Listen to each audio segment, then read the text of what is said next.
چوتھے امام ارشاد فرماتے ہیں کہ مومن روزانہ 3 مصیبتوں سے گزرتا ہے. کتنی مصیبتوں سے؟ ذرا زور سے پتہ چلے کہ 3 مصیبتوں سے روزانہ مومن گزرتا ہے. 3 مصیبتیں کون کون سی ہیں وہ امام فرماتے ہیں. نمبر 1، پہلی مصیبت یہ ہے کہ امام فرماتے ہیں کہ مومن کا روزانہ زندگی کا 1 دن کم ہوتا ہے. زندگی کا دن گزرتا ہے نا، تو 1 دن زندگی کا. اور مومن کیا سمجھتا ہے؟ مومن کیا سمجھتا ہے؟ نہیں، یہ نہیں، زیادہ ایکسپینڈ نہیں. مومن کیا سمجھتا ہے؟ نہیں وہ تو ٹھیک ہے، نہیں دوسری طرف یعنی کیا سمجھتا ہے کہ میری زندگی بڑھ رہی ہے. لیکن امام کیا فرما رہے ہیں؟ زندگی 1 دن کم ہو رہا ہے. اور یہ آپ دیکھیں ایسا ہی ہے. اب اللہ نے کسی کی زندگی 60 سال رکھی، اب یہ کسی کو معلوم نہیں ہے کہ اس کی زندگی کتنے سال لگی. فرض کر لیں 60 سال 70 سال، آج 40 سال کا ہے، 42 سال 45 سال کا ہے. اب اگر 45 سال کا ہے تو 45 سال 1 دن ہو گیا. 45 سال 4 دن. تو ابھی اپنی زندگی کم کر رہا ہے، بڑھا رہا ہے؟ یعنی ہم اپنے خیال میں کیا سوچتے ہیں کہ زندگی، اور امام نے فرمایا بڑھ نہیں رہی، گھٹ رہی ہے. یعنی امام توجہ دلانا چاہتے ہیں کہ مومن روزانہ 3 مصیبتوں سے گزرتا ہے. 3 مصیبتیں روزانہ کی ہیں اس کے پاس. اور پہلی مصیبت کیا ہے کہ زندگی کا جو دن گزارتا ہے، روزانہ وہ دن جو گزرتا ہے وہ یہ سمجھتا ہے کہ میں زندگی کا 1 دن زندگی کم ہو گیا تو اسے افسوس نہیں ہوتا. اب آئیے، زندگی کا دن گزر گیا نا، 1 دن کم ہو گیا تو اسے افسوس نہیں ہوتا.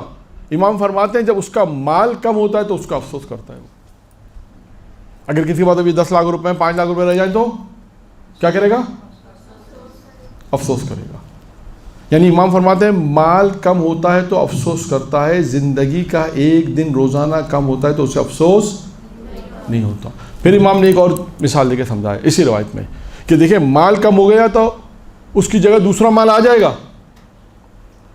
آج آپ نے نقصان کیا، ہو سکتا ہے کچھ عرصے بعد انسان پھر اچھا کاروبار کر کے مال واپس لا سکتا ہے. امام نے کہا وہ دن گزرا ہوا دن واپس نہیں آ سکتا.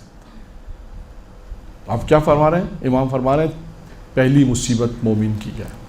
3 مصیبتیں روزانہ ہیں. پہلی مصیبت کیا ہے کہ زندگی کا ہر دن کم ہو رہا ہے اور وہ اس کو افسوس نہیں ہو رہا، غم نہیں ہو رہا اسے. لیکن مال کم ہو جاتا ہے تو وہ افسوس کرتا ہے، جبکہ مال کی بدل میں دوسرا مال ہے لیکن دن گزرنے کا دوسرا نہیں ہے. ایک مصیبت یہ.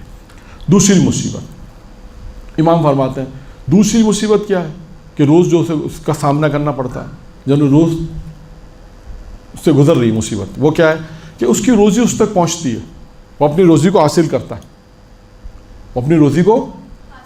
کرتا ہے، روزانہ اس تک اس کی روزی پہنچ رہی ہے. اگر وہ رائے حلال ہے تو اس کا حساب ہے، اگر اس نے وہ روزی حلال طریقے سے کمائی ہے تو اس کا کیا دینا پڑے گا؟ ذرا زور سے بولیں. ہاں تاکہ مجھے پتہ چلے کہ آپ لوگ سب جاگ رہے ہیں.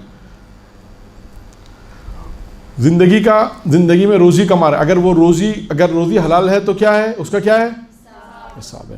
امام فرماتے ہیں اگر وہ روزی حلال طریقے سے اس نے حاصل کی ہے تو اس کا کیا ہے؟ حساب ہے.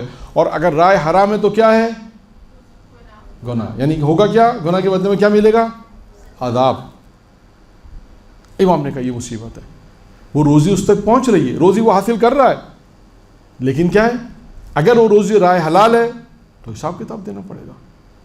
اب یہاں پر میں ایک رک کر پیغمبر اسلام حضرت محمد مصطفیٰ صلی اللہ علیہ وآلہ وسلم